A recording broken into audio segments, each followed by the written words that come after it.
1:30, I'm going to call the meeting to order. So we are here for the Policy Committee meeting, and notice of the meeting was published at least 3 days prior. Today we don't have any presentations or announcements or communications. We do have 2 sets of minutes that are still being worked on, so those will both be circulated prior to the legislative meeting on December 14th, and so the committee members, if have any changes, can make those changes directly to Brooke Evans. So that gets right into the report and recommendations for today's meeting. At our last legislative session, we advanced a few policies, had them both adopted and passed for second reading, as well as passed first readings. So the policies that we have that will come up for second reading and adoption on December 14th will be policies 122, policy 4, policy 4.1, and policy 301.1. That last policy is the employment of relatives, otherwise known as our nepotism policy. And one of the things that was addressed at our legislative session was that we want to do a more thorough review of the nepotism policy, looking at the policies of the surrounding school districts to see if our fairly stringent version is something that we want to change further than what we're changing right now. So that's just, even though we're going to put that again for second reading, that's one that we do want to keep on the keep in our sight so we can make some changes in the next coming months.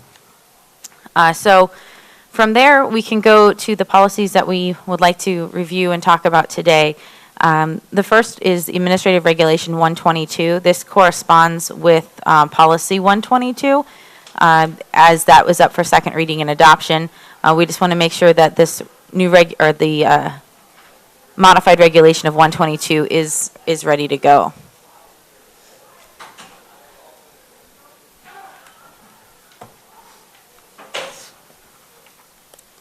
Unless there's any other unless there's any questions about the second reading ones. There were only a few little changes. Only a few little changes, changing the order of extracurricular and co-curricular, and I think that was pretty much all the changes that were made. Okay. This is, Regulation 122. Just in definition. Also, equal access was imported from the policy into the regulation.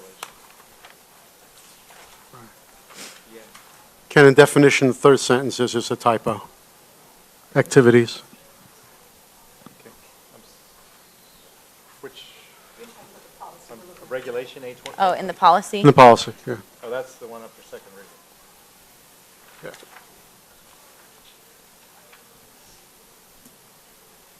Where is it? Definition, third sentence. Such activities shall normally, activity. There's an extra I. Oh, I see.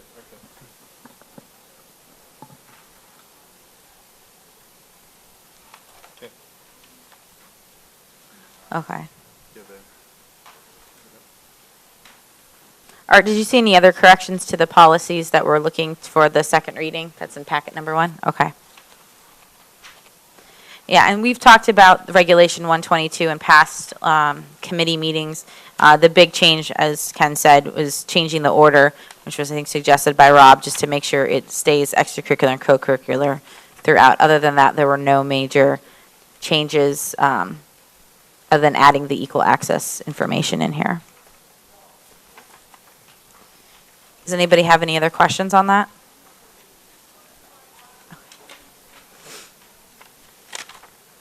Okay. Hi, Nita.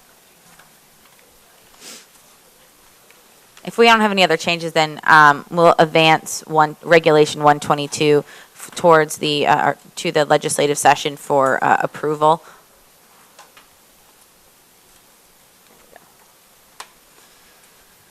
So next, then, is going to be Policy 214, which is computing grade point average. I know this was a policy, I believe, that was brought to our attention by Mr. Schultz, the high school principal, in that the current policy is not does not reflect current practice.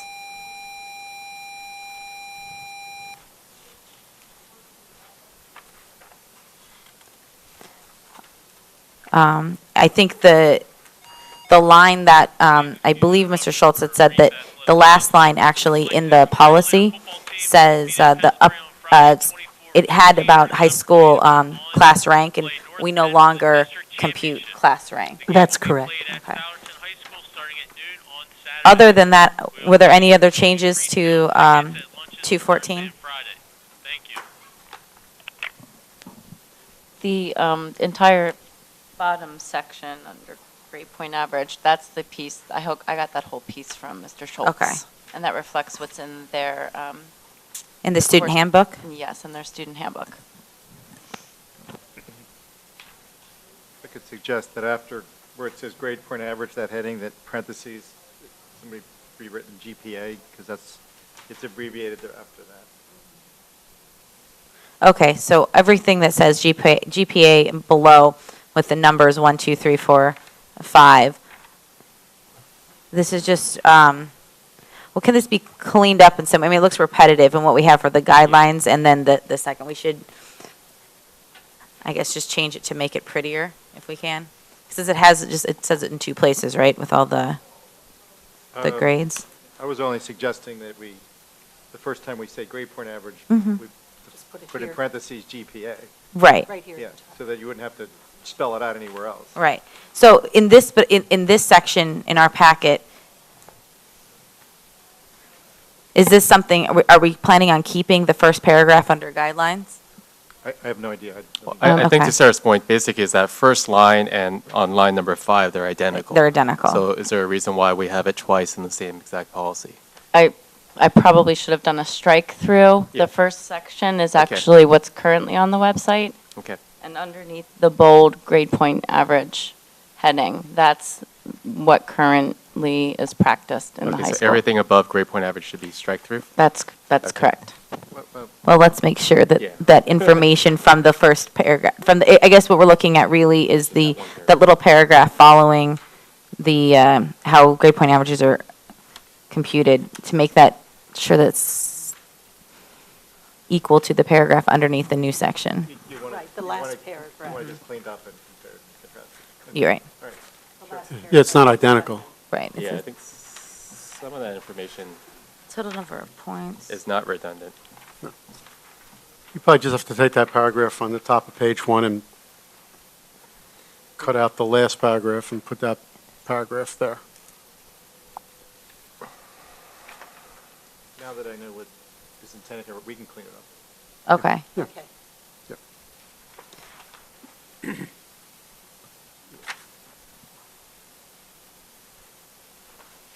Right. It looks about the same, but there's a little bit of difference with this, with the second. Talks about senior year. That's not in the, Do you want it to come back, or? Well, I mean, is there anything that we really need to do other than just changing around a couple sentences? It looks like we need to like eliminate maybe, I don't know. I don't know if there's anything that's pressing about this that has to be done this quickly. I mean, that would prevent it from being brought back. I don't know. right. I don't think there is. Is there any pressing need? All I right, believe so. no. okay. Okay, so we can bring this back to the next meeting, which is only in a couple of weeks from now. I believe it is on December 21st. So this should be brought back to the next policy committee meeting.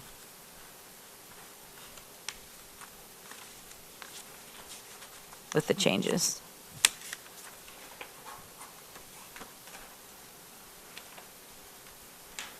Okay.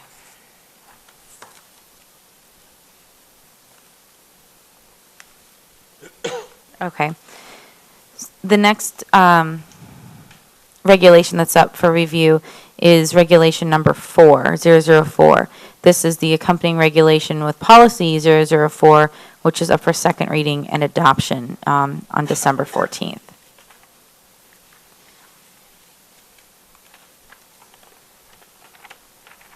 And there's a lot of similarities between this and what 004 looked like previously, with just a few changes.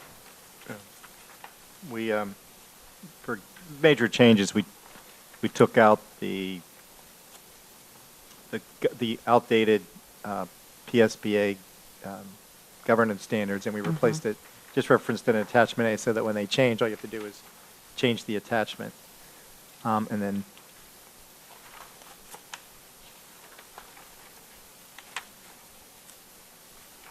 just make sure. Yeah. It's step one. I don't think we have an attachment A in our packet here.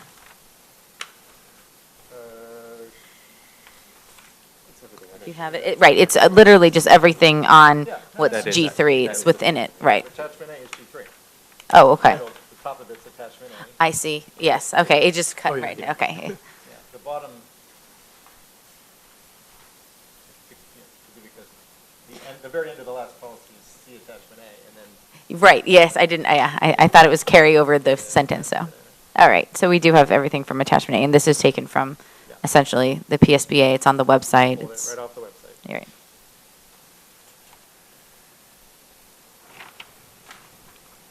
Okay. Does anyone else have any other questions on Regulation 004?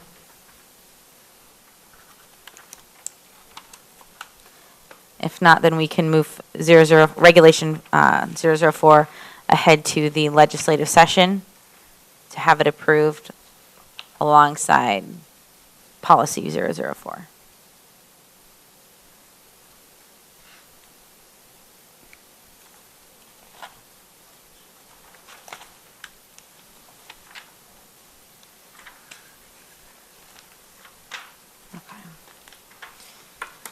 So the next policy to review is Policy 005. This is another local board procedure organization of the board. There was a couple things I think changed about the treasurer. These aren't any different than the changes you saw last month, though. Right, there's nothing else different.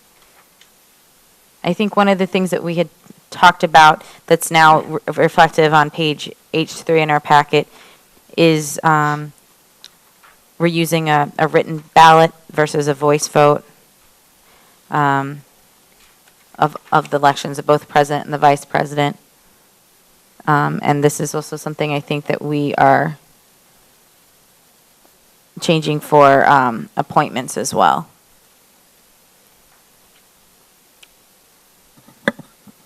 For next week? Won't be in place by that. I know, but, so we can still do a voice? You can if you want. Okay. I mean, I think if we wanted to, we can decide to go through a written vote if we'd like to. Correct. There's no, I just want Brooke to be ready, whichever way we decide to go. And the script should indicate whichever process we'll be following. Right. so which would you like it to be? Yes. Which one? I think going, Policy. since we are changing the policy to the written vote, I think it makes sense to go ahead and start that next week or in 2 weeks. Right, so you need a ballot script instead of the. Yes. So we'll need a ballot script. Sure, we can do that. And some index cards or something that we'll use for the voting. Can we hook up our Chromebooks?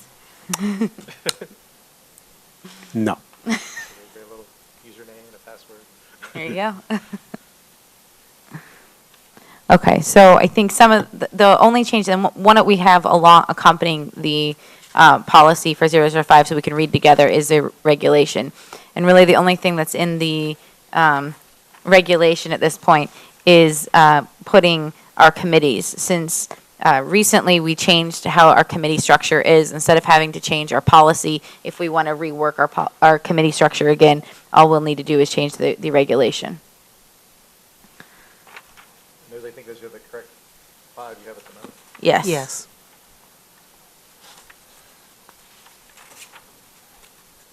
Okay. Going back to the topic of voting, we had talked about this offline, but in terms of on a general voting practice, is there a way that we could perhaps institute a right in voting on all the votes so as to not have the same principle in play in terms of swaying it based upon the majority vote or as it unfolds. So for example, in the last bond sale vote that we had, if we could just have it be sent in written and just have Brooke more or less read the votes from each board member instead of having it be a verbal vote. And we had talked about this. What, Okay. let me make a suggestion. You might want to try it this way, see what it's like. I Yeah. think it's gonna, you will find that this is a little more time consuming than you Okay. realize. To do it for every vote, you might find that you might find it's a little more time consuming than Okay. you think. Mhm. And there's, unless you want to have, policy could always make a determination as to which votes to do this for or whatever. I see. I'm just not sure I'm not sure what distinction you would make. Rob, what do you think? What kind of votes do you think that we should do a written ballot for? Well, I guess the ones in particular where it is, we know that it could be swayed based upon how the voting outplays. I mean, to Ken's point, typically speaking, the votes do not go that way. But when it becomes, let's say, the final person is the deciding factor, I think there's it's a little bit more, it's not Okay. a per se an equal vote at that point. That So person- anytime we're doing a roll call type vote. A roll call type vote, yeah, not on the general. Well, let me ask a clarifying question. Are the written ballots not tied to an individual board member? Well, the way it works, in order to be compliant with Sunshine, is the written votes are collected, everybody's name is on, and then Brooke would read out, the recording secretary would read out, Ms. Hester voted yes, Dr. Ramirez voted no. Yeah. So everybody's, this process here, for this election, tends to be, it's really for an election, for an appointment, it's to kind of to keep people from, especially when you have more than one person, or more than two people. It tries to keep people from having to, I don't know how much. It's, Yeah, you have to speak right into it, otherwise it doesn't pick up for the TV. That's where you do tend to see the most gaming, the system, when you have it. I could see for an election of an officer, I could see one place you might want to consider it for is on the appointment of a new board member Right. to fill a vacancy. But something with just a yes or no vote, I'm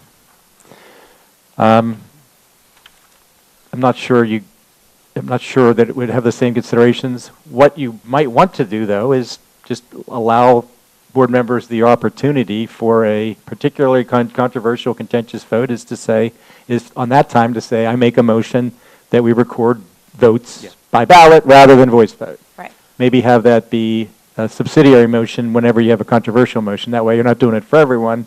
But if there's one that, that a majority of the board members feel like it's important, you could always do it. And then that would only require Brooke to have, a couple of sets of index cards with everybody's name on them. Just handy. Yeah, and so I I guess think that makes sense. my suggestion might even be just to leave it at the discretion of the board president or the moderator of that particular meeting, the person, whoever's in charge of running that particular meeting. Well, I mean, I think the idea of if anybody makes a motion, Art or whoever the president would be, could be the one making that motion. But if, for instance, I felt uncomfortable with it, I could make the motion at least, and I wouldn't have to leave it up to Art to make that motion. I mean, And you could also, See and this. you could even impose a requirement that says that as long as 3 board members want it to be by written ballot, it'll be by written ballot or something. Mhm. You could, you don't have to, it doesn't have to be done like a motion where you get a majority. You could, that way you could do that. That wouldn't be this policy, by the Yeah, way. it's, yeah. Something to look at for other votes. Let me look probably at your meeting 006? policy and see if Okay. I can come up with some language that might incorporate these concerns. Right. Thank you, Ken. Yeah, I think your point is well taken. I think if we ever have to go through a process again where we're appointing a board member, I strongly suggest that we do that by paper. Can those papers do we have to save those? Are they documents that need to be saved anywhere special? Can they just They be don't- tossed? They don't need to be saved. Okay. Somebody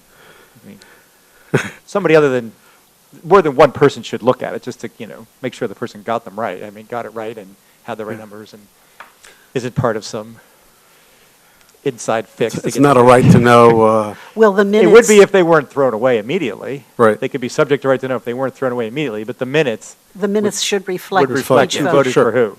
Yep. And actually, Brenda usually checks my Yes. vote against hers. Yeah, that's exactly who should do it, right? Secretary and, right. Yep. Okay. Okay. So, I guess getting back to number 5, policy number 5 and regulation number 5. I can't imagine there are going to be much changes to regulation number 5, as there's not a lot to it. But I think as we stand, then that we're good to go on number 5 on policy 005 for first reading on December 14th, right? And then, so we will see regulation 005 just for review at the next policy committee meeting. There's no expected any changes, modifications to that at this time. So I'm sorry, so policy 005 is going for first read? Yep. Yep, and the reg is just, Yeah, the reg will Sitting in will the follow minutes. in January. It'll come back in here in December, but without any indication, without any expectation of changes.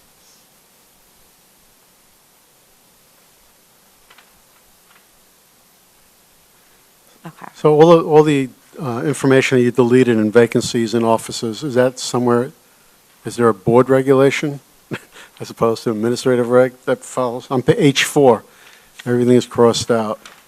So is that all- somewhere else? yeah, it's or- all under election of president, election of vice president. I actually think that this may be redlined against an earlier version, but not necessarily the original. Now, the way I'm looking at this now, I don't know, there's no need to have all those, Okay. All right. whatever's Xed out is somewhere else now in the policy. For example, school directors shall annually during the first week of December, president and vice president. Well, it's already there. It's Yeah. under officers, president, vice president. And it says when the meeting's going to, when they get elected, all that stuff. Okay. And then just filling a vacancy is, I thought this was vacancies, board vacancies, but this is not? No, these are the offices. Vacancies in Okay, offices. so where are the board vacancies and which policy? That's under, I think, the next. Electing, Next you mean one. filling a board vacancy? Okay, yeah. Yeah, it would be under 6. Okay, thanks. That's also where the voting, that's where we would, the Right, discussion we were having. Okay, now, yeah, This that's- is where this is where it Okay. would go. Okay. Yeah. Okay. So, again, we're just going to advance number 5 for first reading at the next meeting, at the next legislative meeting. And then hopefully we'll see it again in the January legislative meeting along with the regulation. So then, just moving on to 6, since we were having the conversation about policy number 6 meetings, we can continue that. I just looking at it, I mean, I see a misspelling on the first page, special 2 under quorum, regular meeting or special's misspelled.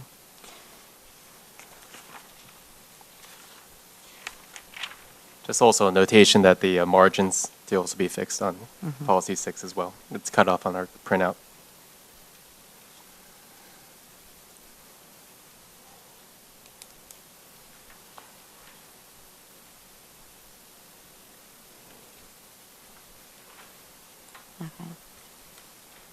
For the order of business, I see a couple things were changed around. Is this due to what were current practices, and this we're just changing it to what we are actually doing? I think the Pledge of Allegiance, the order is moved, minutes approved. Yeah,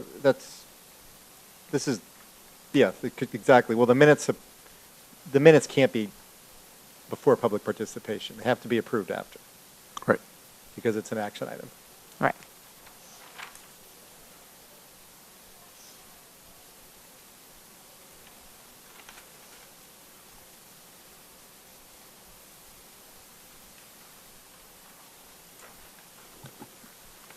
This does not list superintendent's report. Need that be listed or not? Uh, Generally, I go Right. right after the student government. Is it superintendent's report or report of superintendent? I don't recall which one it is. We usually call it superintendent's report. Okay?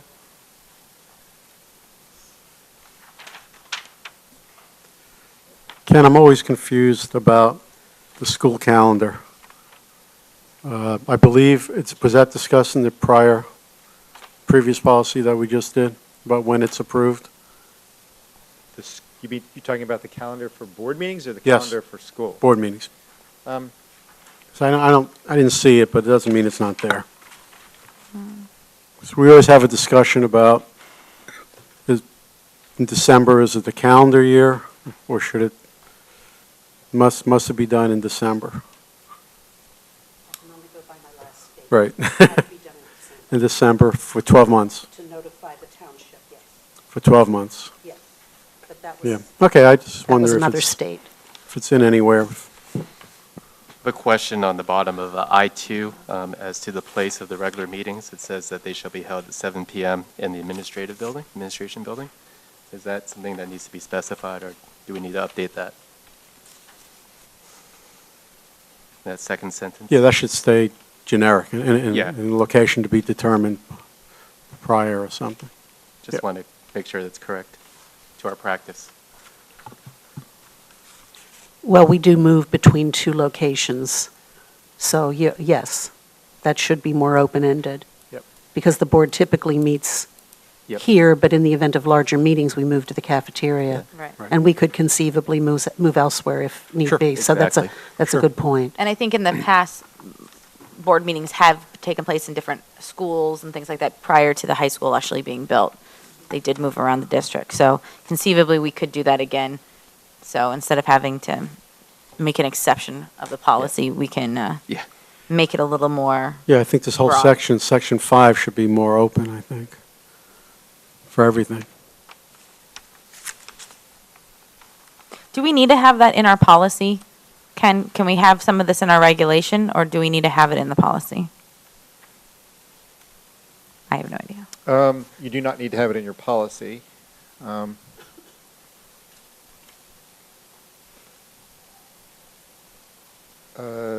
just trying to think of where you'd have it that would actually be helpful for people. I don't think this particular policy has a regulation. Right.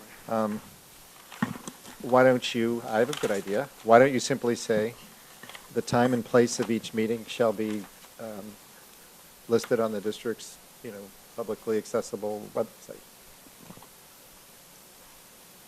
Okay. And advertised pursuant to law. Okay. That way So people- listed on our website. That way people know where to look. You'd rather they looked in the website under the meeting section to figure out where and when a meeting's going to be, rather than looking at a policy anyway. Right. So you're just directing them to where would rather they looked anyway. Okay. So making about listed publicly on the district website as well as advertised in accordance to law. Correct. And just say required by law, just in case they ever do update the archaic advertising requirements for board meetings. Right. So newspaper lobby ever becomes diminished enough in power to have this happen.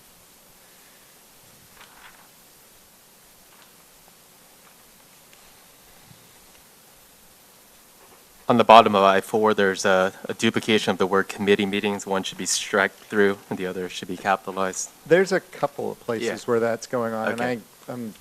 I think that was I think that's a Google Docs thing. Okay. Second to the There's last. a number, I see it, I Yeah. see it in a couple places. I think it's just when you upload a Word document to Google Doc, I think some of the track changes got, Yeah, the documents went through multiple formats to get to where they are. So I see this as draft work, and then they'll get polished up for publication. Then Ken, for you, under the committee meetings, I'm wondering whether or not, because under the other board meetings, there's a order of business that's listed. Under the committee meetings, do we also need to add that as well? The general order of business for each committee? I don't know that you don't need to do anything other than, we note in there we note that there's going to be community comment, I think. They're open to the public. So we don't need to have something more regulated. They're different for every meeting. I think they're different for every committee. It's, there's no particular order of business for a committee meeting. If it doesn't, I think when you provide for public discussion even, can vary from committee to committee. So, no, there's no need for it. Okay, I don't that's see it. fine. And I don't know what you'd even put in there as the order of business. Special meetings are different. They're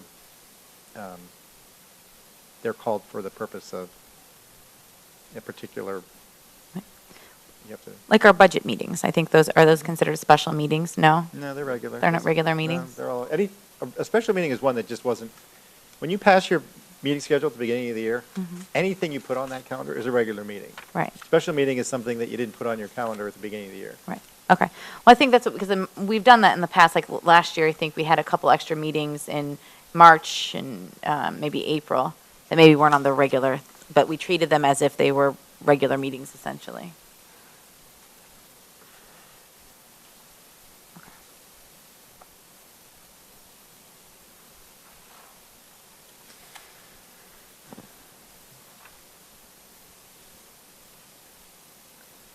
So I'm trying to see where, I know that when we talked about having these new, changing the structure of the committees, we talked about how public they would be. Obviously, they would be open to the public, but also how we would, if we would be required to televise them, or because there was initially concerns if we were going to be over, that the Cardinal Room's not available, being over in the administration or the administrative center and things like that. So, and I'm just not seeing it in the policy here about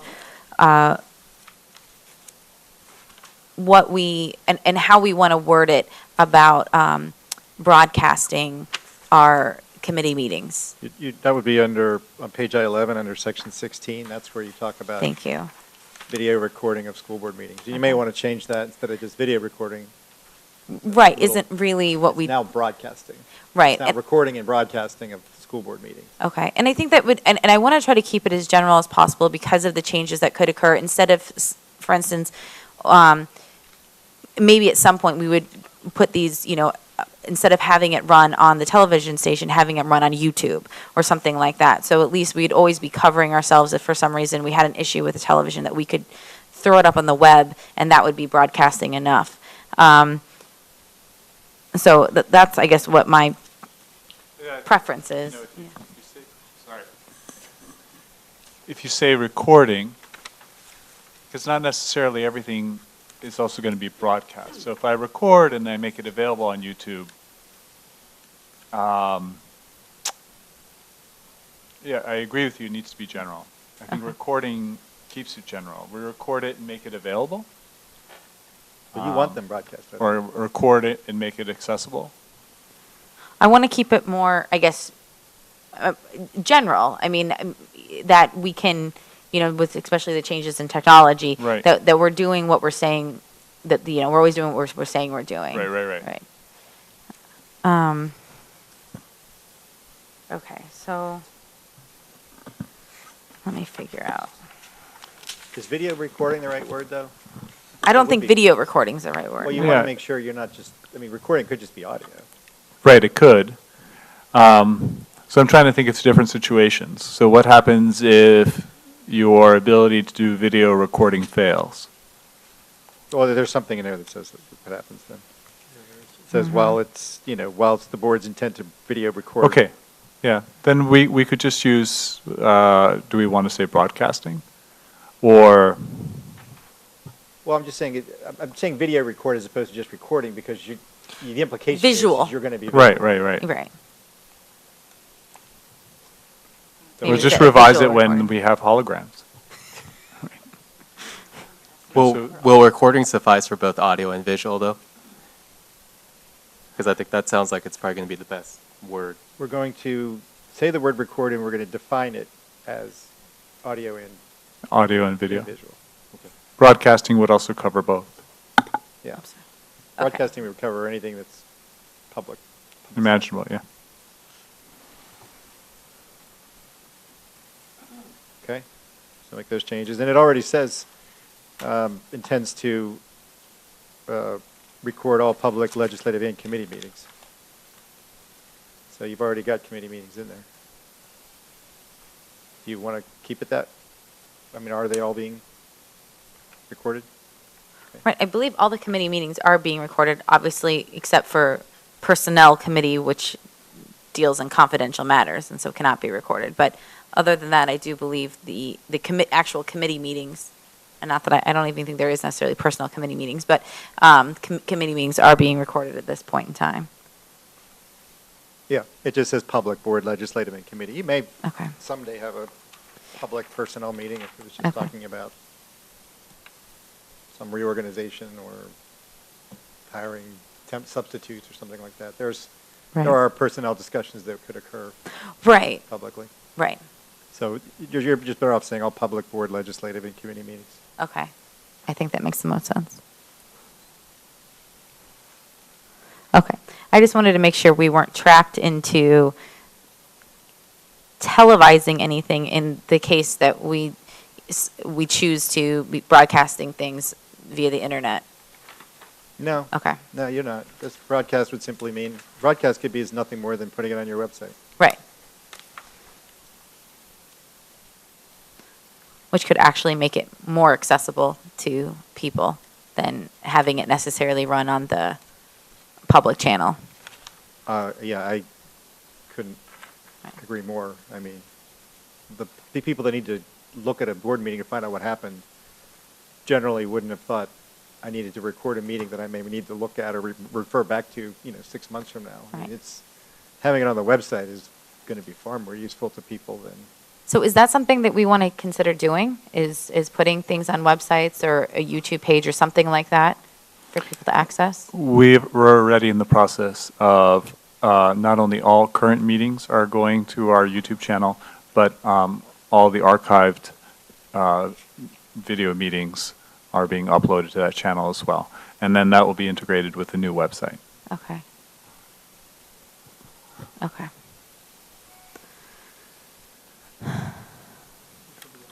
All right, so I don't know if we want to change anything regarding that, but as long as we are moving that way so people can actually, On a technical note, on those recordings, does there need to be like a policy disclaimer as to some of the wording that's here on the actual recordings themselves? There only is if you, for some reason, need to edit a portion of the videotape, then you would put in a little disclaimer that said, this is videotape, it was edited because to preserve student confidentiality. Somebody blurts out something about their child, private information at a public board meeting, and things like that. So that's when you would do it. Do we think it would be wise if we just put that in front of all the videos just so that we're safeguarding it in case we don't track it in advance? So just a quick policy statement saying this broadcasting is X, Y, and Z in terms of the policy. Just like a quick one, You mean something just something to put in front of every video that we broadcast to make sure that we're covering our grounds according to the policy. Would it be more useful to put that link to the policy in the section of the website that directs to the videos as well as on the YouTube channel, a link to the policy Yeah, that way, then you could put whatever disclaimers you wanted, you could put on that page. on that page? You are leaving the upper, is the YouTube, when they go to YouTube, they're leaving Upper Dublin's network, right? They'd be leaving our website, but they would be going to a channel that we still own. Okay, but you'd still want to say, you're leaving the Upper Dublin website, Yeah. blah, blah, blah. Stuff. Yeah, what I was actually referring to was if you had to edit the recording for some reason. edit it out, and so putting something, Putting something in there that says, the last, right. Right, and we could 40 put that, seconds worth of comments were edited because they, inadvertent Right. violation of student and we could interject that, put that overlay at the beginning of the video and in the time frame that we had to do any editing. We could say this section was edited because. Yeah. Now, along those lines, what you may want to do also is where that stand is for where the speakers all go. Big sign says you are being recorded, your comments are being, maybe broadcast, public, will be broadcast, so that people know when they stand up and talk that what they're saying is not just for the 9 people in front of them, it's going to be preserved for posterity and something that their kids and their kids' friends could watch and things like that.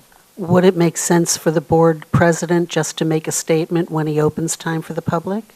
I would say that, plus the little card, plus on the agenda itself, a notation that says, please know, your remarks are, Also something that says, there's possibly also something that says, references the next section of the policy, which talks about recording by members of the media or other public, that anything that they say at a school board meeting may be recorded by somebody else at the school board meeting. So don't think just because you're, speaking in what you think is a private conversation, it's very possible the person behind you could have a entirely legal broadcast going on. Will you give Brooke language for Sure. that, please? Sure.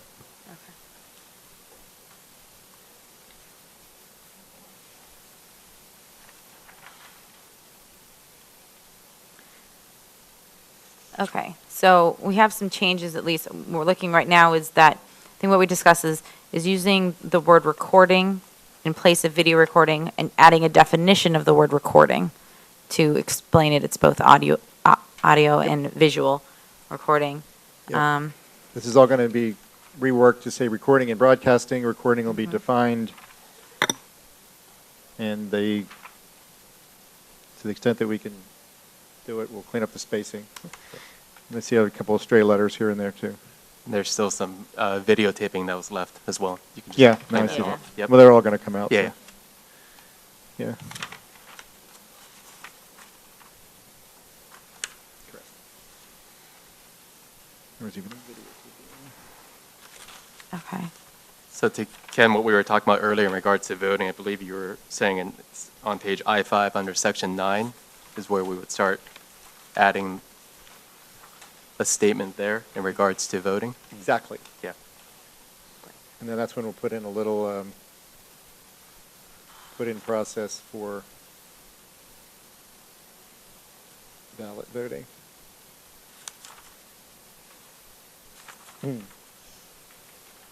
Should we put in, is this the place where this would be the place if you wanted to make it a policy that appointments to fill board vacancies are always by ballot vote. This would be the place to put it. And I think that's what we want. I think that makes sense at this point to do it that way.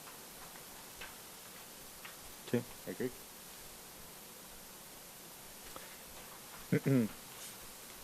So,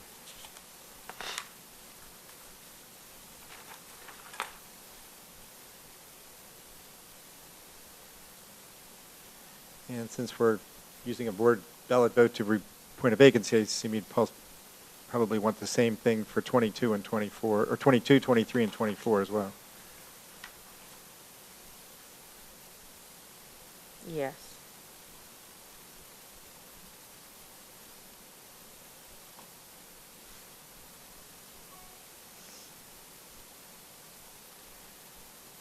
Okay?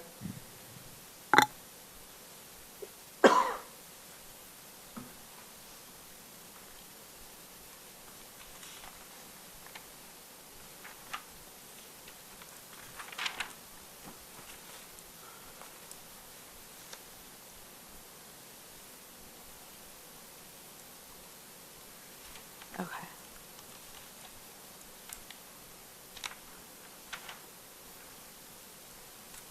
This does look like another just Google issue, but on top of page 6, there's that board procedure, lowercase p, capital P, Yeah. just to make sure that we Yeah, do it that. is.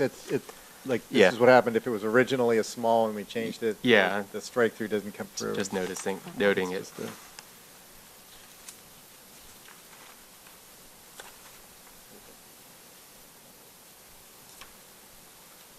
Okay.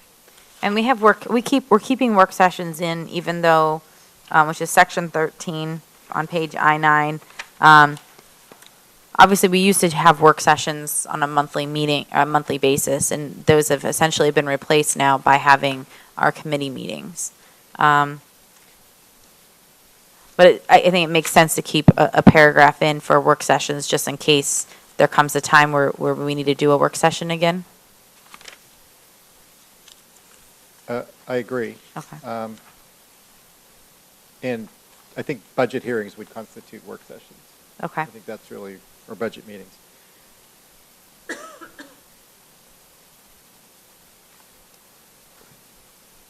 there's another.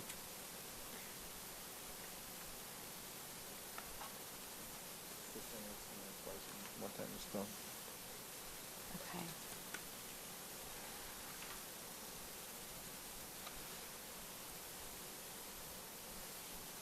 Okay.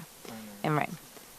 So this is where, is in work sessions, I mean, always one of the things that we did before in our work sessions versus, we had the one public comment, and that's what's written out here, instead of our legislative meetings where we have our two public or community input sections. I apologize, where are you? I'm sorry, I'm in, on page I-9 in section 13, work sessions. Oh, okay. And I think that it works then similarly to how a Yes. committee meeting Yes. is there's one Yes. opportunity for public comment, there's not two. Correct. Okay. The reason being, because it's work sessions are typically for specific items. You don't need to have that second non-agenda items public comment section.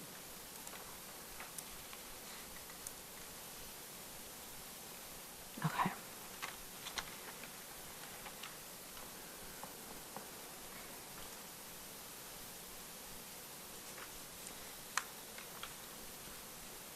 So the last section of the policy, I think it's the last section, is distribution of materials.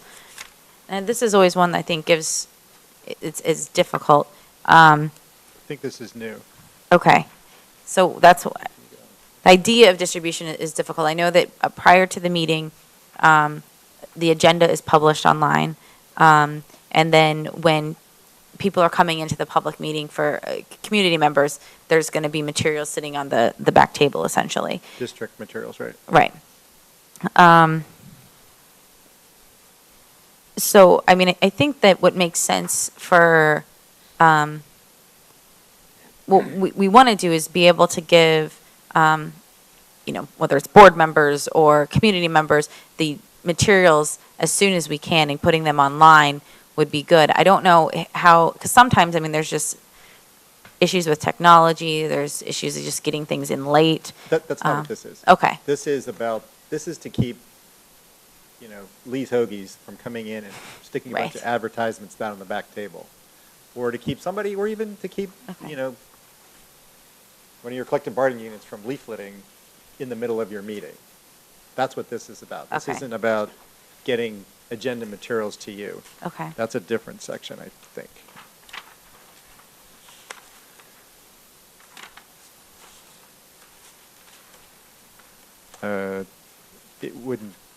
It is a different section, but it doesn't appear to be addressed anywhere.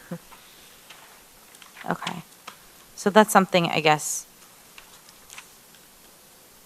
This would be the time to talk about it. Right, But we it's- just need to add something to the agenda. yeah, I mean, I guess that's, I think that it's something that we see sometimes that come up in legislative meetings. We have people come up and it's like, we might have as a board, we'll have just received ahead of time, we won't have a copy of, for instance, a presentation that's going to be given that night.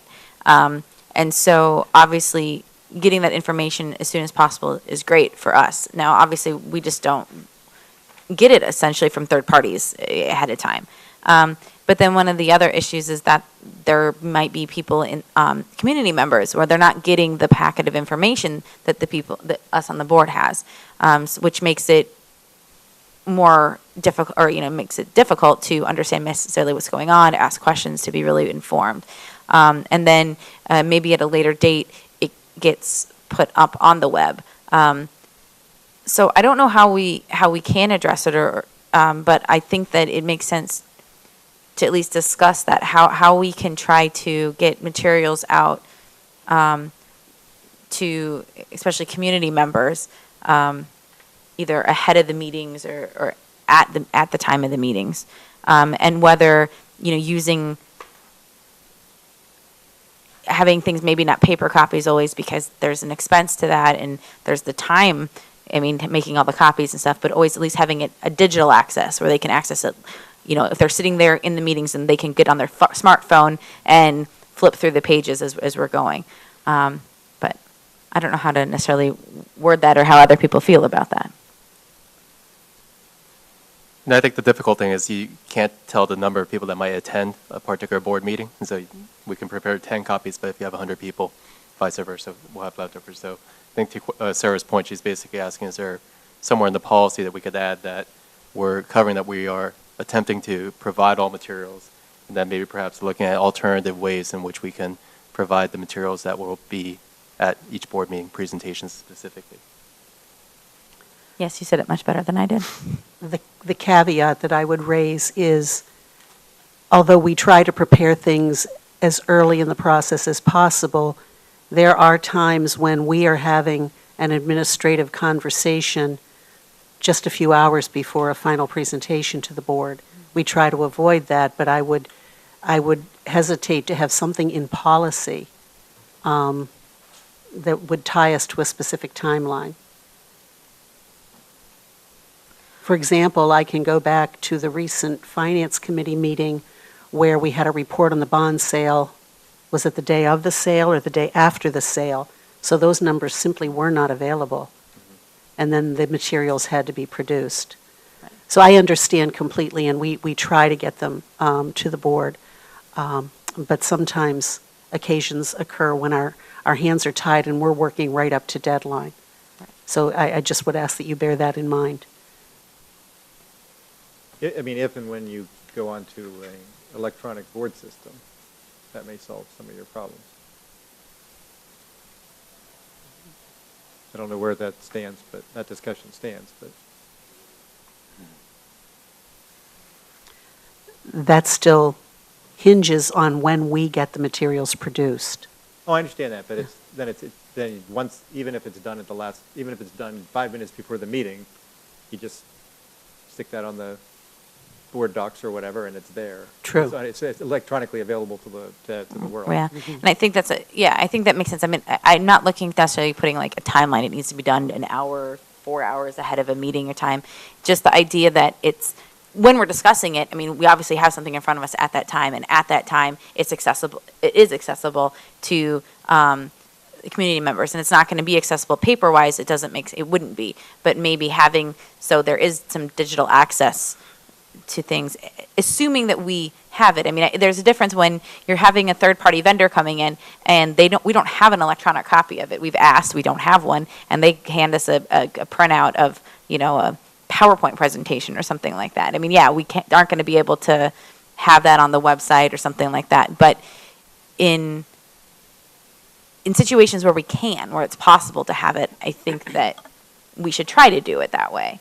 And understanding there could always be a technical issue or an issue that comes up last minute and there's a change in something, we know that happens. And with our current website, it's quite a process to actually get I wouldn't be able to sit here, even with this Chromebook, without my actual laptop from my office.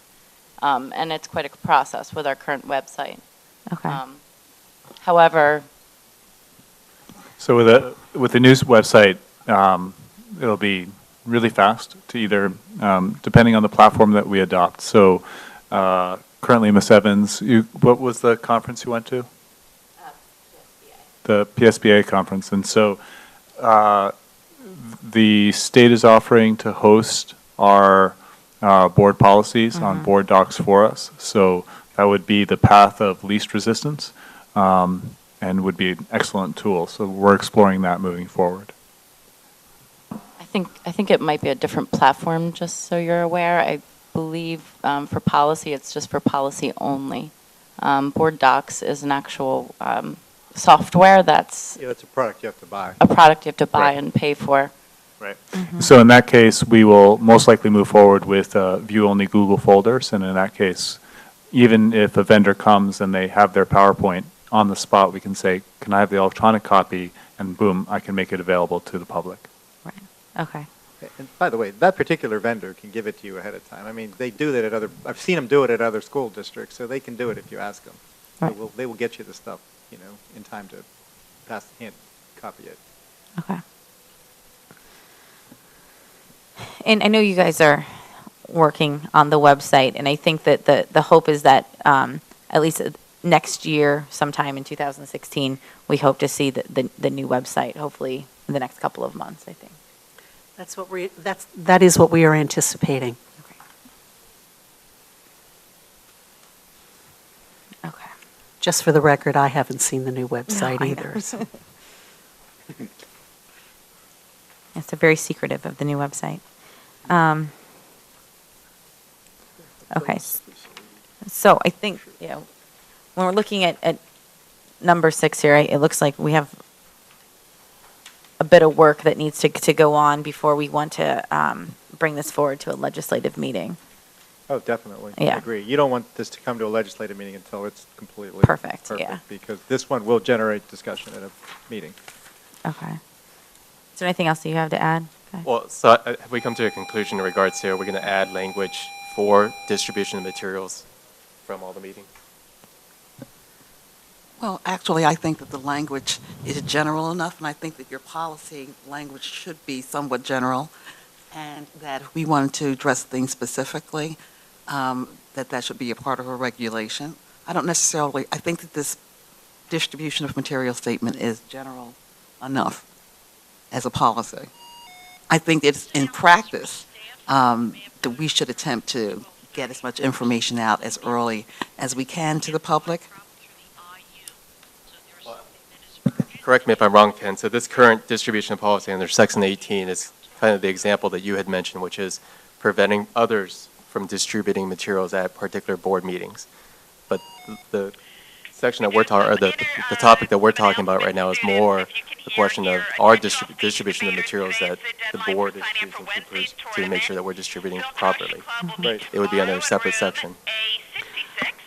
And if we want to put it in a regulation, we would need to create the regulation in order to do that. Because I think as Ken said, we don't have a regulation currently in place with number 6. All right, why don't I work with Dr. Wheeler on some language that everybody can live with? Yes, because I do not ever want to put the board in a position of being accused of violating board policy because there was something that interfered with us posting something before the meeting. Right. Yeah. Okay. So we will see policy number 6 again at our next policy committee meeting on December, what did I say, 21st? 21st. Okay. Quick question, Ken. On page I-11, it says at least 5 board members must be physically present at the advertised location for a regular or special non-emergency board meeting. Is that law, or is that something we have in there? It's number 5 on top of page 11. Sure. It's not law. It's that was completely, in fact, everything you have under limitations on participation by remote communication device is local policy. Okay. There is no settled law on whether or not a board member can participate by remote communication device. There is one case from like 20 years ago where a court said it was okay that one member of a 3-member commission participated by communication device. There hasn't been anything since then. So we've always encouraged boards to have a policy so that everybody's clear on what the rules are. Yours are a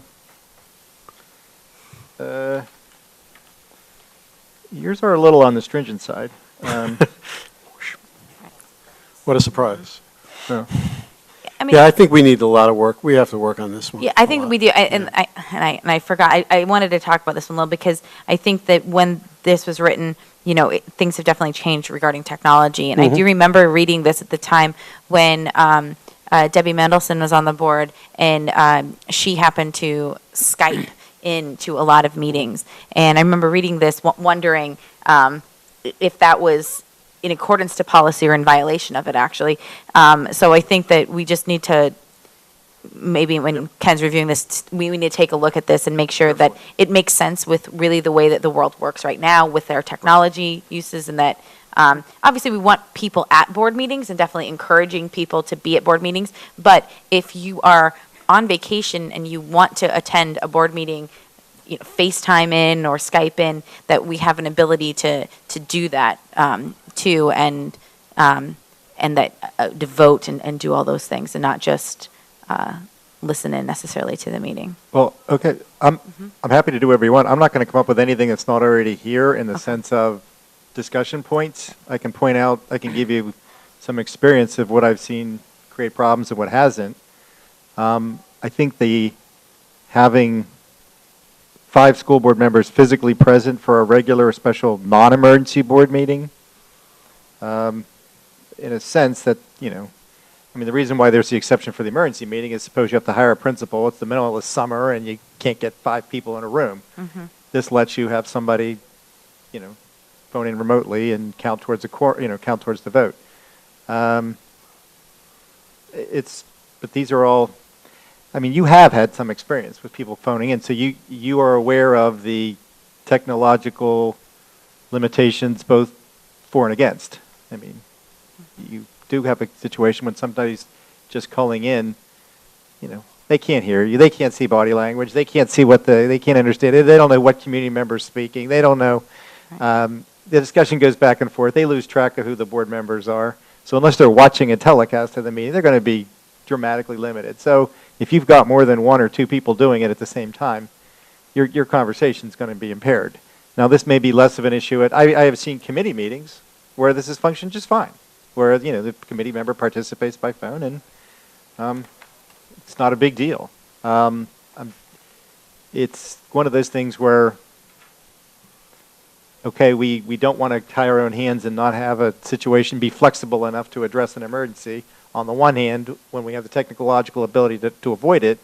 On the other hand, we want to have productive, meaningful deliberations and discussions, and we can't do that if we're not looking at each other. Okay.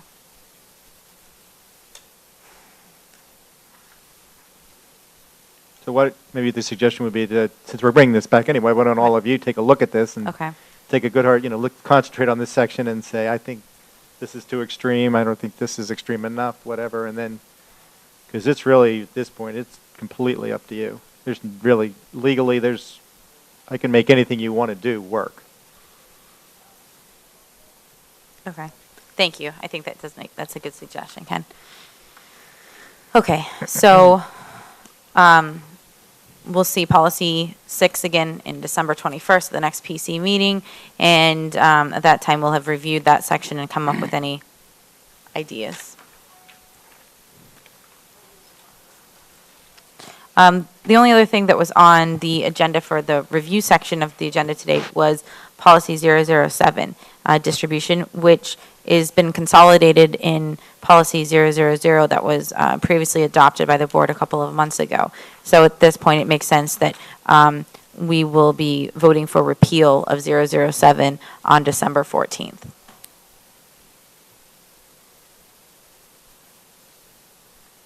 Okay. Other items up for discussion today, and since we do have our Director of Technology here, probably makes sense to discuss some technology ones. I think that we have up before us policy 415 and 815 and some 815.1, 18 or 815.6 that talk about our technology. Just so we're all clear, though, 415 has now been merged into 815. Right. And I think that's one of the things that came out of the last policy meeting. I think that was suggested by Mr. Roos to do that.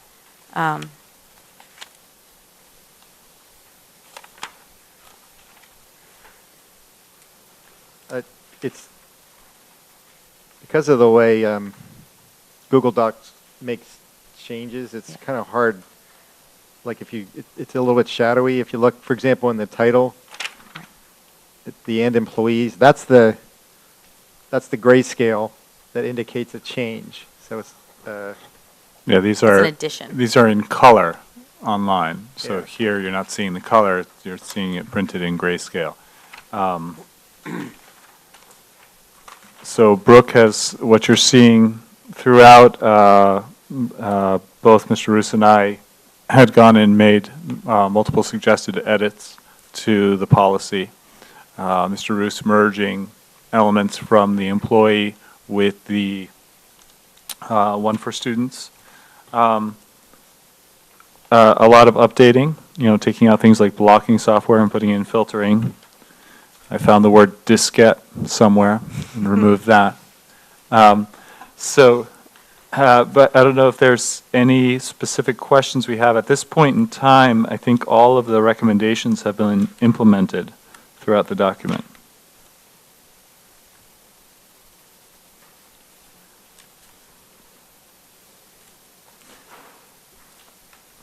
We have at the very end, Mr. Roos, you removed all of the sort of disciplinary consequences under Pennsylvania law. I was wondering if that was because the law had been updated or just to keep it always current because the law will update and change over time. It's the latter. Yeah, that's what I assumed.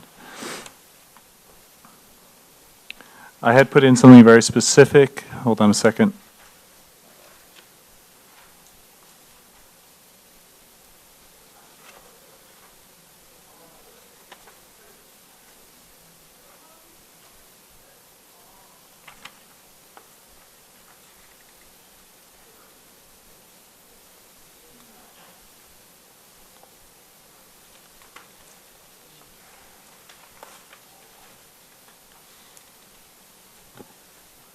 While he looks, may I ask a question, Ken?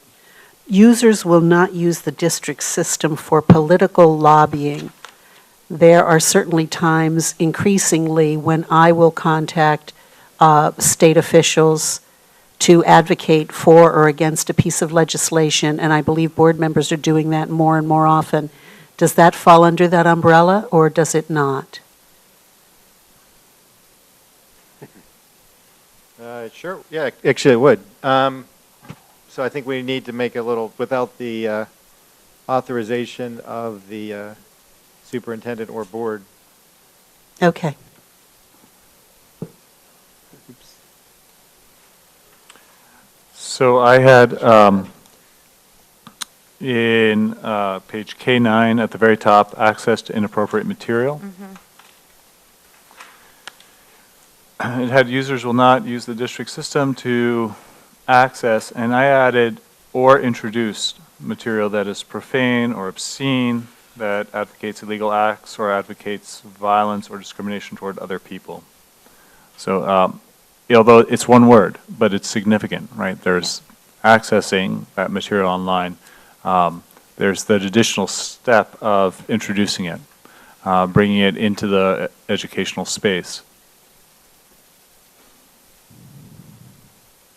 So I just wanted to make sure that that was an appropriate addition. It is, as far as I'm concerned, sure. I guess, is there a reason that we have pornography in, I can't say the word, or could we just do that is profane, comma, obscene, comma, or pornographic? Yeah, that's better. Yeah. Hate literature needed to be defined, but that's not, I'm not sure why that was that way. I got it, yeah. Sorry.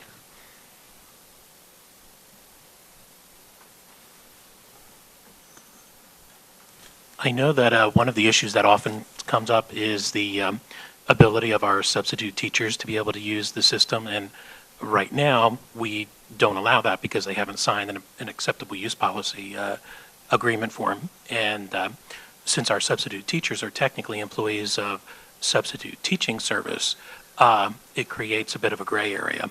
I didn't see anything in the policy changing that, or is there an intent to change it? What do you want it to be?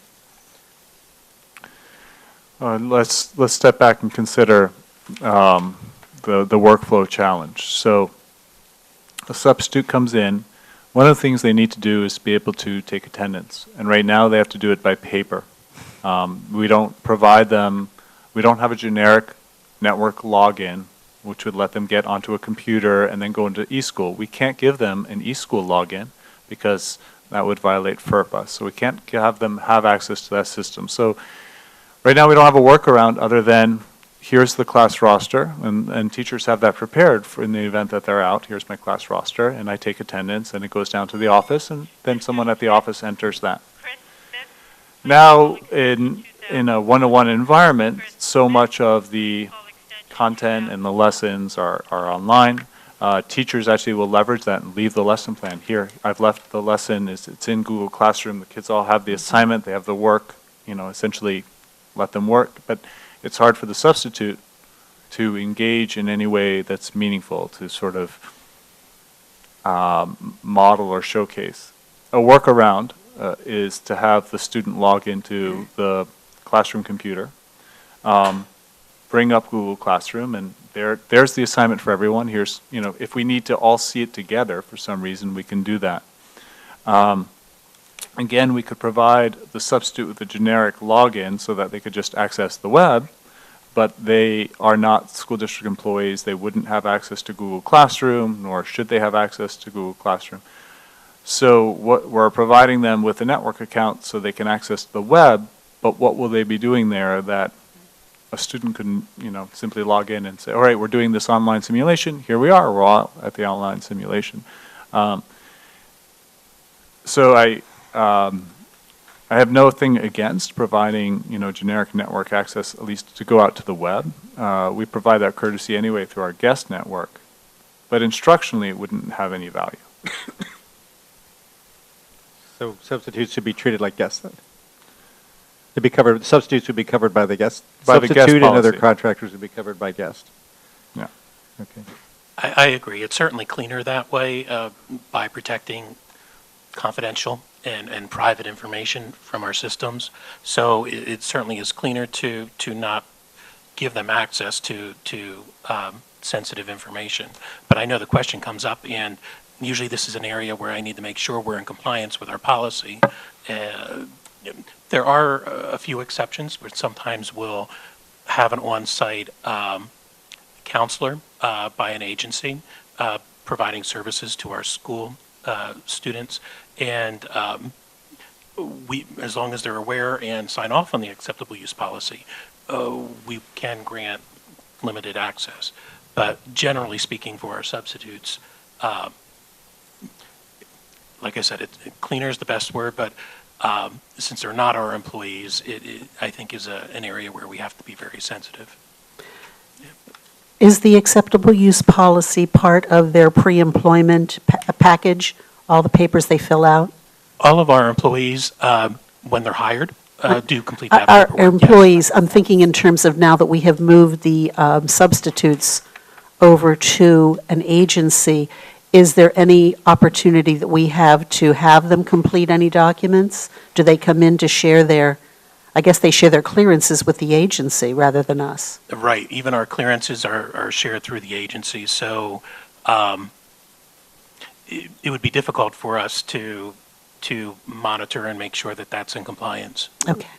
And the flip side, even if they had that documentation signed, logistically, to give not short-term or long-term subs, but to give that daily sub access to take attendance in those specific classes in eSchool would be a logistical nightmare. To set that up just for that one-day event for all the subs that might come in. So the guest is, without a doubt, the easiest way of doing this? Yeah. Okay. Then we can add it to the guest policy, which is that if a contractor or substitute needs to have access for a special reason, it can be granted it, provided they sign the acceptable use forms and stuff like that. So when we need to make an exception for a contractor, we can. I also noticed that under access to inappropriate material, we talk about special exceptions for students. Did we make special exceptions for employees ever to let them access? It's not in the employee policy, but that's a good point. We need to make that special exception for teachers, right? Well, for just teaching, or I guess it would just be for teaching employees? Well, Would it be any? I would think for any employee within the context of performing their professional duties? Actually, we provide email addresses for all of our employees, including grounds or food service staff, so all of them complete an acceptable use policy, if for no other reason than for being aware of email regulations. But is there ever any reason why anybody other than a teacher would need to access profane, obscene materials? I mean, or even them? Is there? I mean, we give an exception for students for accessing hate literature for purposes of conducting research. Do the teachers get that same exception, or? I would think so, because then if I'm a teacher and I am constructing a lesson about hate speech, right, then I need to be accessing those materials. Okay, who gives them permission to do that? The building principal? I mean, somebody needs to authorize it, so who would it be? So this is the point. So there's the teacher who runs up against the filter. All right, so now, okay, the filter blocks me from getting to some site. So typically that comes to me. I'm trying to access this site. This is the reason I'm accessing it, and I will check on the site and then provide access or explain why I can't provide access. But that's if the filter catches it. So it's possible for a teacher to go to a hate site and be doing research that's permitted by the filter. So they're accessing articles on Wikipedia about hate speech. So it's a real gray area there. Do we then have to ask faculty, when you're investigating anything in these categories, if you know you're going to be actively doing that as part of your work and lesson construction, please get prior approval from a building principal. How often do we think teachers are doing this? So rarely that I don't see it to codify it in policy. Well, I don't think see it as part Let of it- codifying it is for when people are doing it when they aren't supposed to be doing it and protecting us in that way. So that way, if it only is happening in such few circumstances, then it's not going to overburden you necessarily. No, not because at all. It's not like all these teachers are doing it. So then we know of it in those certain situations, and then I think, my view, it would better protect the district when you have a teacher doing this and it was just a mistake, or it was my research, because that's, you see that. And protects the teacher. Right. It just seems anomalous to let students have an exception but not teachers. Yeah. So the question then it becomes is who gives permission? Right. For the students, it's the teacher, the parent. Building principal. So here would be the building principal. Yeah. Okay, all right, I'll add that.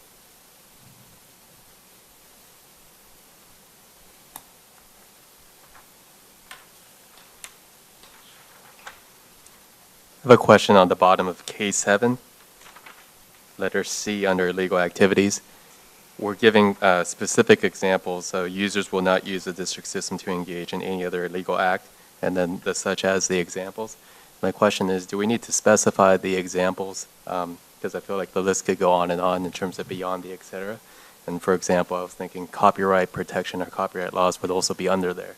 But I guess I'm asking the question is, can we leave it also as just users will not use the district system to engage in any other illegal act as deemed by Pennsylvania law or something down that lines? I'm just wondering whether or not we need to cite these examples.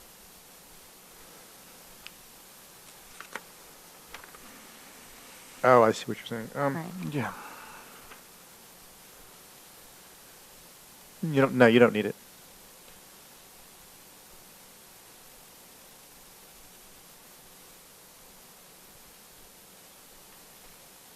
Take it out?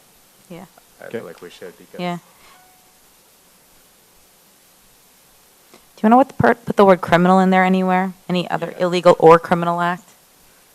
Unlawful? something that Something. That's fine. We're pointing to the law itself, Right. not examples.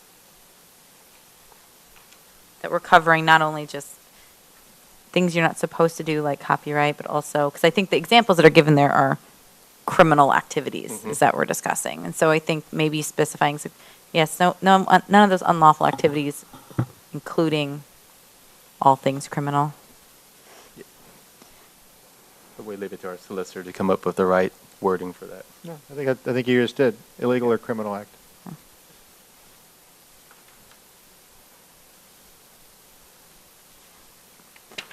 So one of the issues that obviously we're seeing a lot, at least in the media, are thankfully not Upper Dublin at this point, but some of our neighboring school districts, we're seeing this sexting going on, or the sharing of pornography, essentially, of students themselves. Is there anywhere in this policy that do we talk about that specifically anywhere about using, I mean, presumably they're not using their Chromebooks, of course they could be, but using their phones more or less, but accessing maybe the district, they're on the district network, they're on our Wi-Fi when they're doing this or something like that. I know, we are limited in policing anything that happens outside our doors, essentially, but the things that are happening inside, is there anything in this policy that we can, or that does spell out crystal clear to the kids? In the beginning, sort of the preamble describes the Upper Dublin District Network is encompassing the entire umbrella, right? So if you're connected to our guest network, right, it doesn't matter what device you're using. That being said, what if you're not connected to our guest network?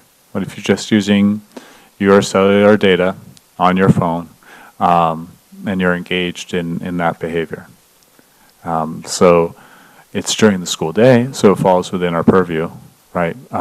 It might not have to do with our acceptable use policy. It really is more covered by your harassment Okay. policy. Harassment and bullying policies, where it is covered. It could be covered better. I'm not going to say it's covered as well as it could be, but that's where you would do it. Okay. Because otherwise, if you make a point out here, you're running into the same problem that Robert just brought up, which is, well, you're listing one, why aren't you listing the other 30? Right. So my suggestion is deal with that where it's already being dealt with, which is in the bullying and harassment policies. Okay. And we should revisit those.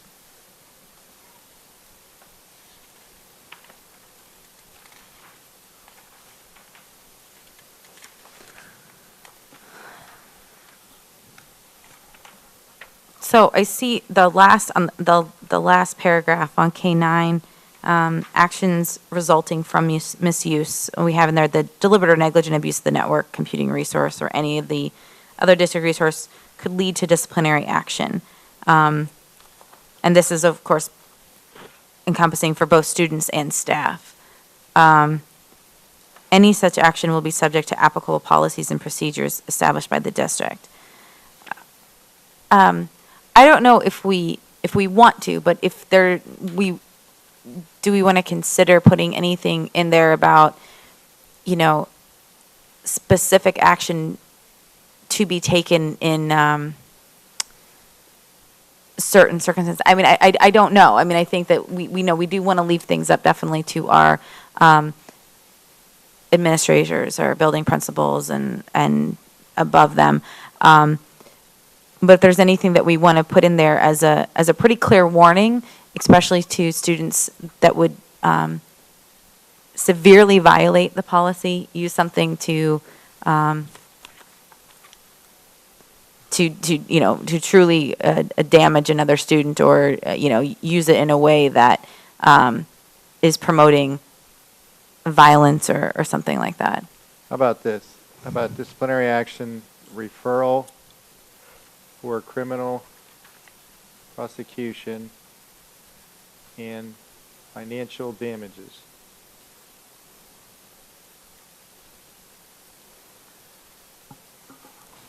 So it would read, could lead to disciplinary action, comma, referral, For criminal prosecution. comma, criminal And, prosecution, and/or financial And- damages. If applicable. Financial damages. This is if the kid or somebody crashes your system, or crashes your system, or causes you to undergo great expense. You might want to seek restitution. Maybe financial damages or restitution. How about that? All right. And then I'm assuming you're going to strike that last line then for redundancy, where it says offenders may also be subject to criminal prosecution. You would strike that line? We can do that. Yeah. Incorporating that essentially in Yep. there.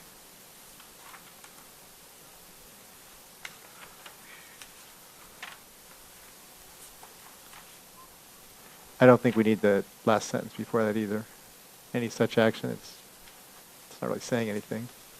We say you're subject to disciplinary action. Okay, well, Right. then you don't need to say, you don't need that last sentence.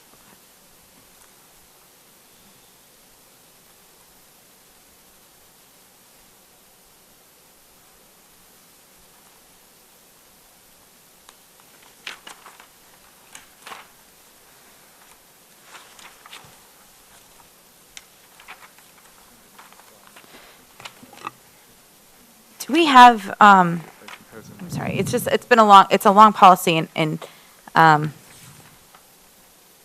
it was hard, I don't think we had complete access to it. I just, or ahead of time, I just want to, is there anything in here regarding the employees and, because we're using acceptable use, the giving out of employees' personal emails, personal information like that to our, to students? My thought is we want to try to keep, obviously, the boundaries as clear as we can, and having students and teachers being able to communicate via district email and, our Google Again, Classroom. That's actually a separate policy and one that we've been in discussions with Mr. Sigafus about having a policy about the boundaries between students and because again, you don't want to just cover district telecommunications resources. You want to cover personal stuff too. So that's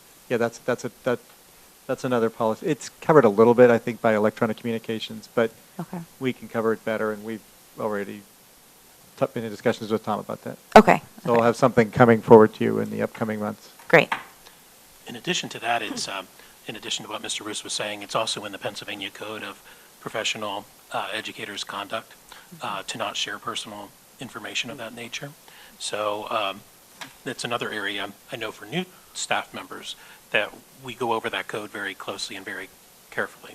But it certainly is necessary to, I think, also include it in our policy. Yeah.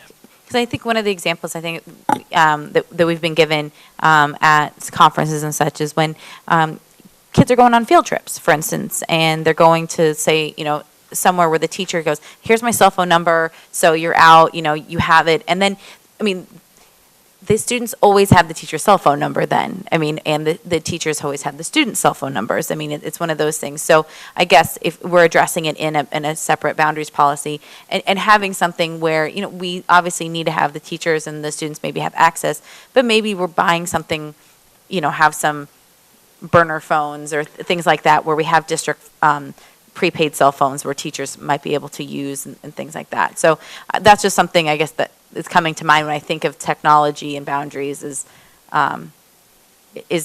preventing where it makes sense. It's like that makes sense that the teacher would give out their cell phone number so that the kids could find them in case of an emergency on a field trip. But then when you look back, it's like, yeah, that's not necessarily something we want teachers and students doing. So, okay, as long as things like that we're working on.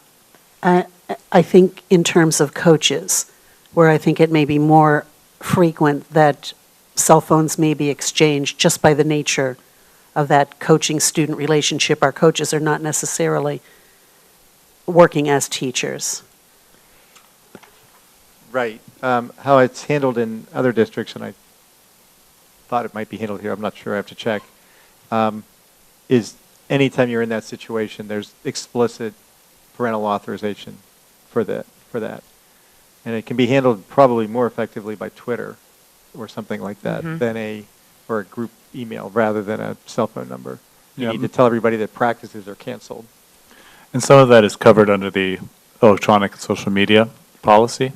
And many districts are using services like Twitter or Remind, which is custom built for schools specifically for that. But again, that requires explicit parental consent. and just having that be part of the culture, right? It's a new coaching season. This form goes home, and then here we go. Phil, will you work with the high school administration and Eric Reiner's office? If we have a coach's handbook, that should be explicitly outlined in the coach's handbook. Will you check that out? Yeah. Thank you. Also, there are certain policies. We interview every coach in the HR office or co-curricular advisor, and there are certain policies that we hand directly to them, one of which is this very one, as well as the professional code of conduct, so that even though our coaches or co-curricular advisors may not be educators, they're still under the same policies and procedures that all of our teachers are. And many of them don't realize that, so we make that a point right from the hiring process as well. But it certainly would not hurt to be redundant and include it in other areas as well. Yeah.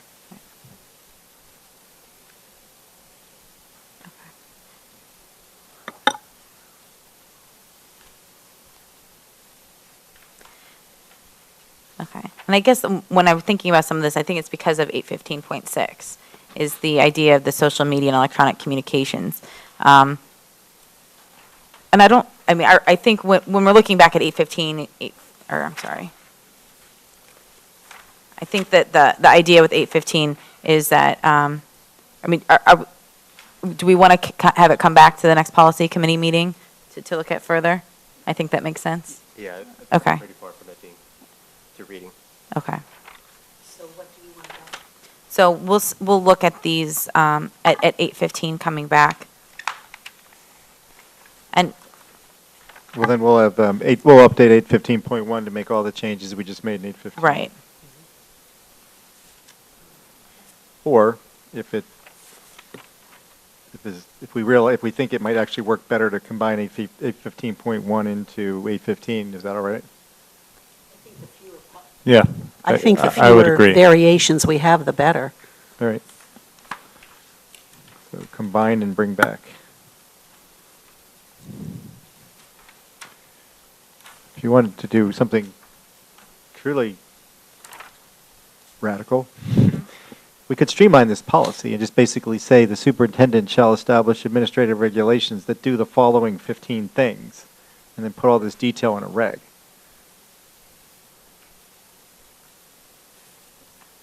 I don't have a problem with that. I think that it always makes it easier to change things, especially when it comes to technology. It's very fluid. Very fluid to be able to do it by regulation versus policy. Yeah, so the policy is a broad statement of what you want covered, Right. and then we put all this nuts and bolts into a reg. Whatever is most user-friendly. So if you would do that, Yeah, I think would That'd be be great. good for the board to consider. I was thinking that as I was revising it, that this is probably better done that way. Okay. And I think that makes sense, yeah. And then putting 815, combining that, since it's essentially, it's very similar, it's just we're talking about our guests at that point. And maybe putting something in there, how substitutes are treated as guests. Yes, yes, I've Okay. already got that in there, yes.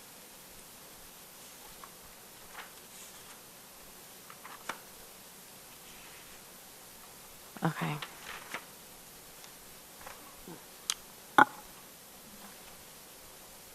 Okay, so 815, and 1 will be combined. The majority of it will go into the regulations with a new policy outlining the generalities, and we'll see that back on December 21st.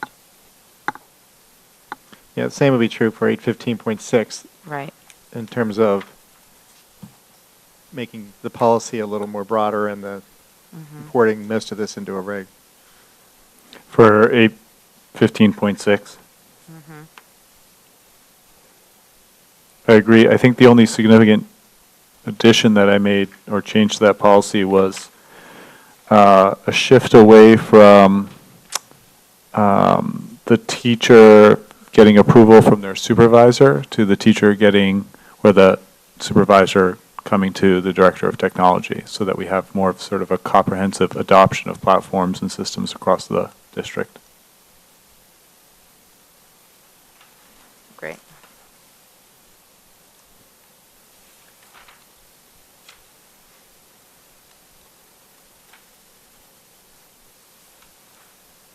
Okay. Yeah, and I think this is, it's great if we can put a lot of this in the reg because so many things change. You know, we still are using Wikispaces. How long is that gonna be Yeah, around? let's put it all in the reg, yeah. Right. I agree. Great.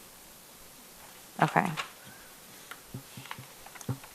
So we'll see 815.6 on December 21st as well.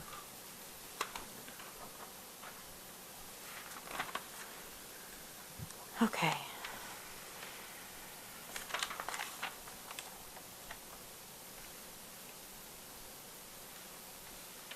So do we have anything else on the technology policies or regulations that we want to discuss now? I think we're good with that then? Okay. So we can move on to the next up for discussion. I think that the next thing on our list is policy 121.1, which is student foreign travel programs. May I make a request as Yes. well? If we have time, could we jump ahead to 108 textbook adoption, because that will have some budgetary implications? And if we don't get to it today, can we get right to it at the next meeting? Well, I guess, is there any of these, is there anything that we need to address today? I would like to, given the state of the world as we know it right now, I would like to move ahead and take a look at 121.1. Okay. Yes, particularly since it'll be early in the semester, next semester, that people are going to have start coming forward with like summer trips, and especially the non-school sponsored ones. We already have plans, I believe, for several of our class trips to New York and DC.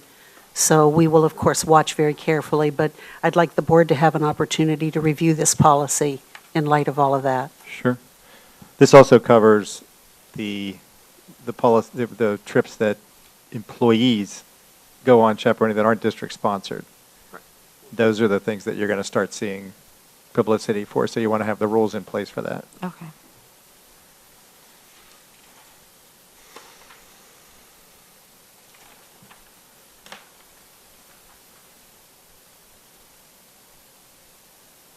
So this is, the formatting here is just messed up, right? I mean, that long left-sided box should just be normal text. Is that right? I mean, Yeah, the whole yeah. policy, I right? couldn't begin to tell you what I mean, it's, happened here. And again, it's when you upload it, it's just the unfortunate interplay, right, I mean, this is very appropriate with. which is one of the reasons why we're changing the format to the policies to begin with. Okay. If we reformat this into the new policy format, you won't have this problem with the boxes as much. Still have it.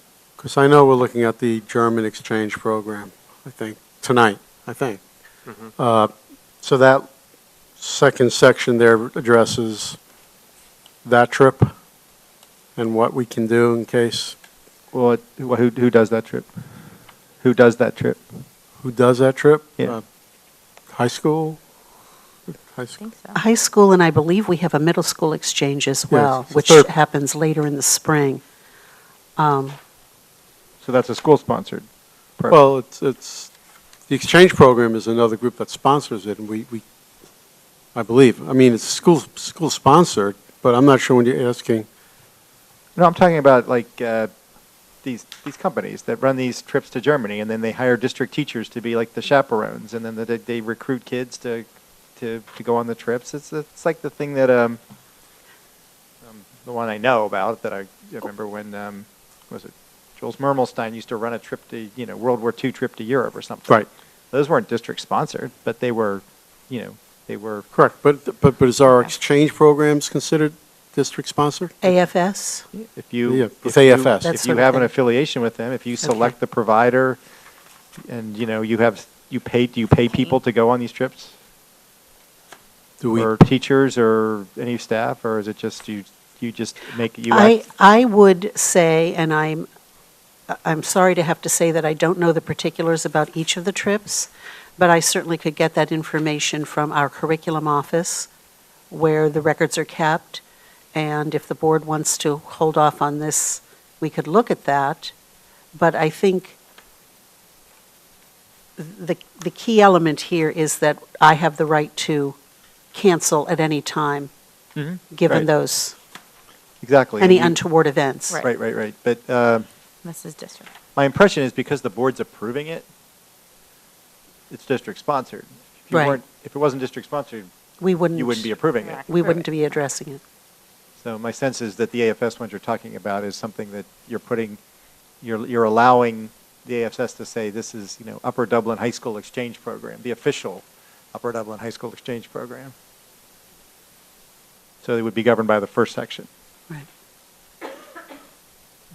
You want there to be publicity in the schools about it. You want parents to get information. The other ones is like, don't be trying to, use your position as a teacher to recruit kids for your own private enterprise.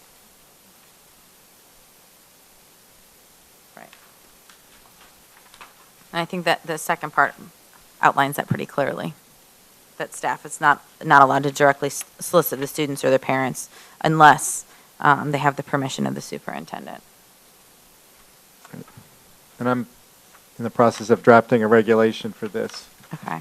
which Okay. will be more explicit in terms of the do's and don'ts. So will we have that on December 21st, The regulation? the regulation? At our next policy committee Oh, meeting? yes. Yes, Oh, yes, yes, okay, yes, that yes, would be yes. great. Yes. All right, thank you. Okay.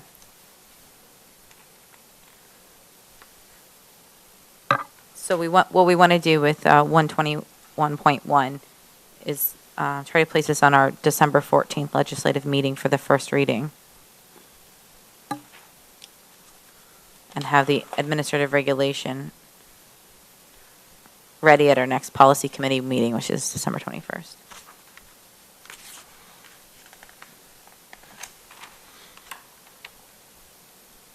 Okay, thank you. Are there any other questions or concerns with 121.1? This will be a small one in the middle of the second paragraph under non-sponsored foreign travel. There's the word children. I think that should be replaced with student. It's the only place where it's mentioned, children.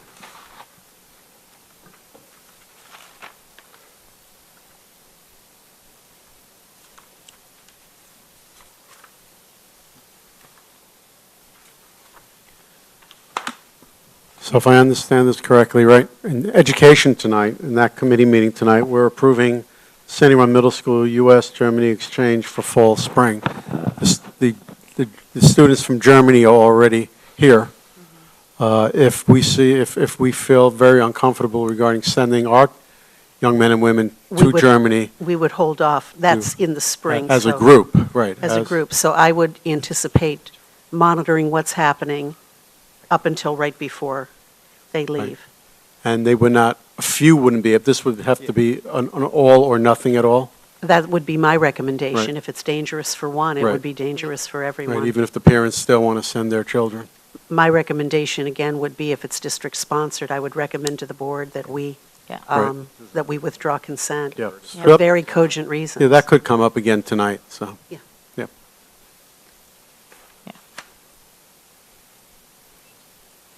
Okay. I'm not sure it applies to sending our kids to Perkiomen Valley. That's safe. So my question would I be, is thought that, they were going to Sutterton. No, that's the string group at Yeah. our strings. my question would be, is that even though this policy has yet to be adopted, would it be duly noted for tonight that we also make that announcement saying that under consideration is that the trip may be canceled at the discretion of the superintendent? Yeah, I think we should mention it tonight. Yeah. Okay. Okay, so making everyone aware of 121.1, or at least the intention of the policy committee to bring this forward to the legislative meeting and approve this at some point. Okay. Right, but is that coming back to you guys before it's going to No, legislature? we'll be at legislative on the next legislative meeting, the first reading of 121.1 Okay. on December 14th. So with the hope Good. that it'll be adopted in January then. Yes. Okay. Okay. And Dr. Wheeler asked that we look at policy, let's move up policy 108, textbook adoption for discussion. This is going to be in R1 and 2 of our packet. The all presenting issue is that we do not rely solely on textbooks any longer. Mr. V, would you want to say something about how we are migrating toward more and more digital materials and how that might affect this? Currently, right now, in the curriculum planning phase of the year, this is the discussion that a lot of departments are having.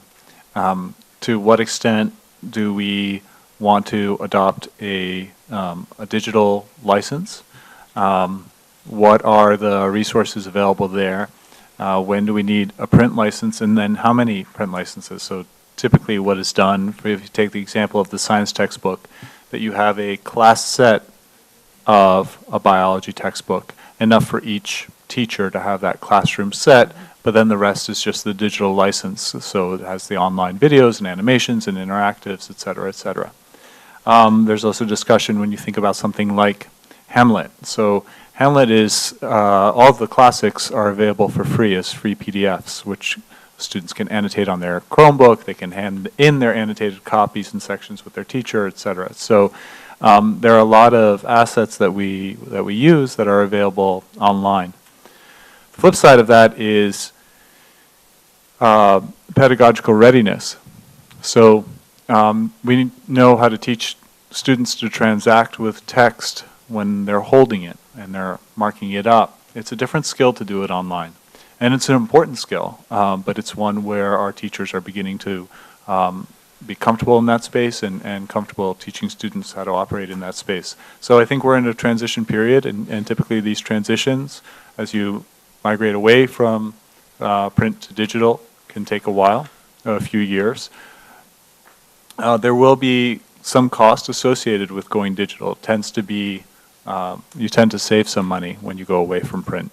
But you're also buying a new product that has a lot of rich features. So while the classics are freely available, right, that online bio textbook, the advantage of going digital is you have all these other tools, it's more up to date, and it's more customizable. What would be, if we look in terms of Policy 108, which requires that the board approve what in the past were all educational materials because we relied on textbooks, we would have some novels, some children's literature, but how do we then incorporate this approval process when we're looking at such a myriad of digital materials? So the board is approving specific textbooks, specific novels in the past? Yes, in the past, yes.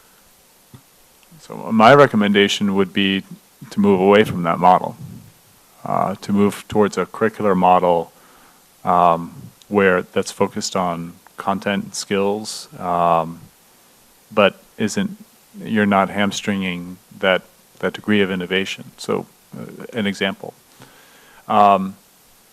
do we all need to read the same Shakespeare play? When the Library of Congress provides me with all the Shakespeare plays. So now I can read one with my students, focusing on theme, plot, literary device. We read it together. And then I want them to go and pick their second Shakespeare play. I couldn't do that before. I'm not going to go ahead and have fill out the order for what play you want me to order from but I can do that now. So for the board to go through this process of approving, if I'm buying a bio textbook online, typically I'm not going to I don't have to buy the whole book anymore. In the past I'd buy the whole book and maybe my students would go through half the chapters. Now I can buy just the modules I need. And that might be very fluid. So my recommendation would be to really revisit the whole paradigm. So what are other districts doing? Have you encountered this in any other district, Ken? They have, there's a separate policy after this. I'm trying to get onto your website, which I think is 109, which talks about supplemental materials. So they have and there's no reason why they have to be separate policies. It's more of a, but they still want the board to approve, or there just needs to be a process for approval, whether it's the board or someone else, for not just the primary textbooks, but supplemental materials. I'm thinking of one particular. Let me take a. Yeah, I was going to say, could you give us an example of something that you think is well-written and addresses this matter? Yes, I'd be happy to. Okay, because, rather than reinventing the wheel, because everyone is encountering this same issue, but we have this very explicit policy here that will address only a part of the materials that we will be using in the future. Yeah. It's instead of calling it adoption of textbooks, adoption of curriculum materials. So it covers more than just textbooks. Okay, thank you. I'm wondering whether or not, in addition to the use of ebooks, which I think is the direction of books and publishing, et cetera, that there are still some data that shows that having pages for some, in particular the enrichment of the education is deeper, that we would maybe perhaps add a provision somewhere in that, that there could be the provision for those who are requesting it. I'm not sure if we want to go that route as well. Yeah, it's an area that's rich with research right now. Yeah. I mean, and a lot of unknowns. We're in part of a grand experiment. Mm-hmm. So, yeah, I don't know if a provision or a language that speaks to sort of diverse media, right? Because we know that learners are across the spectrum, we all learn better when we have diverse media, but you might have a proclivity to certain types of media and I to others, right? And so we want to be able to accommodate that diversity as well. Yeah, so provisions about diverse media or evaluating diverse media. Thank you for moving this up. You're welcome.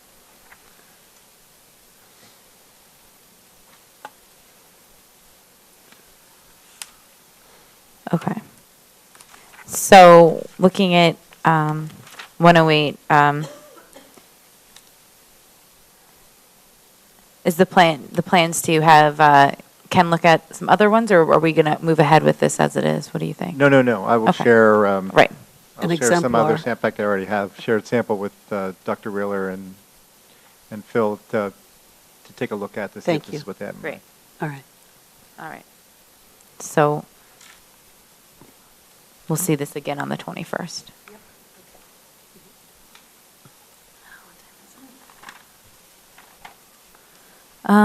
We have a few more minutes, not many. My recommendation is you not try to tackle 915 right now. Are you sure? Okay.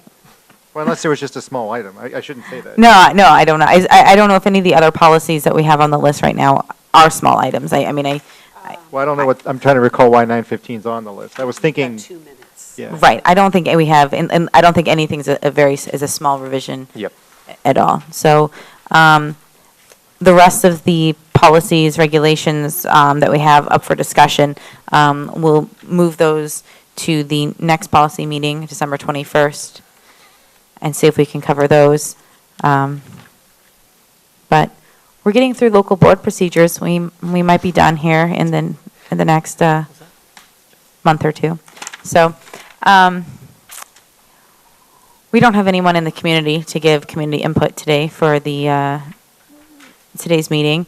Our next meeting is going to be on December 21st, 1:30 to 3:30 here in the Cardinal Room at the high school. Does anybody have anything else for today? Okay, if not, then I will adjourn today's meeting. Thank you. Yeah.